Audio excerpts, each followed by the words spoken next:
ပူပြင်းတဲ့ပူရှင်ကြောင့်ကလပ်ကပတ်ဖလားမှာတိုင်ပတ်နေကြတဲ့ဆရာကြီးများကပတ်ကလပ်အသင်းတွေရဲ့မြေစုံပြိုင်ပွဲကြီးဖြစ်တဲ့ FIFA ကလပ်ကပတ်ဖလားပြိုင်ပွဲဟာလက်ရှိမှာပူပြင်းလာတဲ့ရာသီဥတုဒဏ်တွေအောက်မှာရှင်ပြိုင်ကစားနေကြရပါတယ်ဒီပြိုင်ပွဲမှာနာမည်ကျော်ကလပ်အသင်းကြီးတွေပါဝင်နေကြပေမဲ့ကစားသမားတွေအနေနဲ့ပြင်းထန်တဲ့ရာသီဥတုဒဏ်ကြောင့်ခြေစွမ်းအပြေးအဝပြသနိုင်မှုတွေတကယ်ကိုရုန်းကန်နေရတယ်လို့သတင်းတွေထွက်ပေါ်လာနေပါတယ်ဒီချင်းတွေကလာမယ့်2026ကမ္ဘာဖလားပြိုင်ပွဲကြီးအတွက်ပါဆိုရင်ပူပန်စရာကိစ္စရပ်တစ်ခုဖြစ်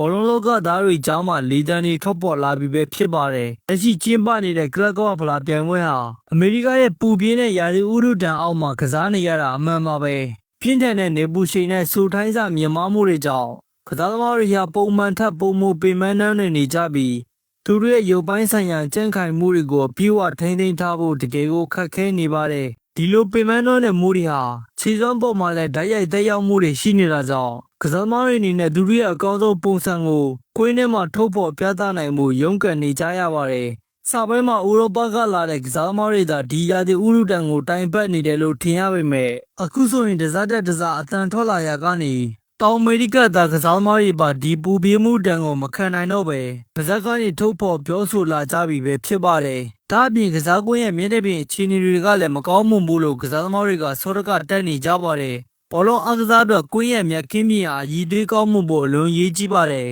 ။ကွင်းမြင့်တဲ့ပြင်မကောင်းတဲ့အခါဘောလုံးထိန်းချုပ်မှုဘောလုံးပိတ်ပို့မှုတွေမှာအခက်အခဲရှိသလိုကစားသမားတွေရဲ့ထိကြိုက်တရားရနိုင်ခြေကိုလည်းပုံမမြင်မစေပါတယ်။ဒီလိုရာသီဥတုနဲ့ကွင်းအခြေအနေဆိုးဝါးမှုတွေဟာ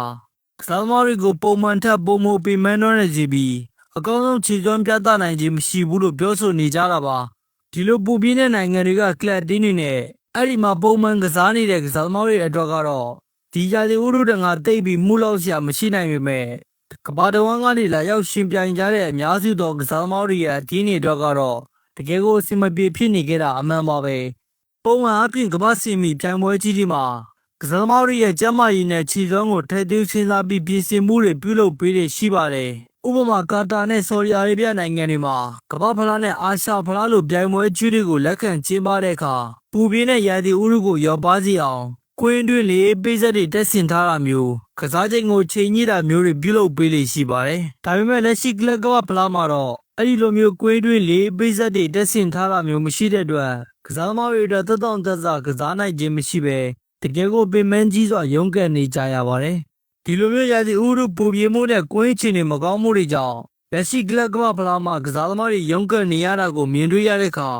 ဘောလုံးလောကသားတွေနဲ့ပြည်သက်တွေကြားမှာလာမယ့်ကမ္ဘာဖလားပြိုင်ပွဲကြီးတော့ပါတကယ်ကိုကြီးမားတဲ့စိုးရိမ်ပူပန်မှုတွေမြင့်တက်လာပါတယ်။ဒါမဲ့2026ကမ္ဘာဖလားဟာလည်းမြောက်အမေရိကမှာအင်ရှင်၃နိုင်ငံနဲ့ကျင်းပမှာဖြစ်ပြီးအမေရိကန်ပြည်ထောင်စုမှာပွဲစဉ်များစွာပါဝင်မှာပဲဖြစ်ပါတယ်။ဒီလိုပဲပူပြင်းတဲ့ရာသီဥတုအောက်မှာကစားရမယ်ဆိုရင်တော့ကမ္ဘာဖလားကိုကစားရမယ်ပေါ်စိုးရိမ်မိတယ်လို့ကစားသမားတွေကိုယ်တိုင်လေးစားပြစ်လာကြပါတယ်။အကယ်၍ဒီလိုပုံစံတိုင်းကမ္ဘာဖလားလို့ကမ္ဘာအကြီးဆုံးပြိုင်ပွဲကြီးကိုကျင်းပရမယ်ဆိုရင်ဒဏ်ရာရရှိမှုတွေကစားသမားတွေရဲ့ကျန်းမာရေးပြဿနာတွေပွဲစဉ်ကြီးဒေချဆင်းမှုတွေစတဲ့ပြဿနာပေါင်း16,000တက်လိမ့်မယ်ထင်တယ်လို့ကျွမ်းကျင်သူတွေကသုံးသပ်နေကြပါတယ်။ဒါကြောင့် FIFA အနေနဲ့ဒီလိုကိစ္စရပ်တွေကိုအလေးနက်ထားစဉ်းစားပြီးဒါမဲ့ကမ္ဘာဖလားပြိုင်ပွဲအတွက်ကြိုတင်ပြင်ဆင်မှုတွေလုပ်ပေးတဲ့ကြောင်းတောင်းဆိုမှုတွေလည်းမြင့်တက်လာနေပြီပဲဖြစ်ပါတယ်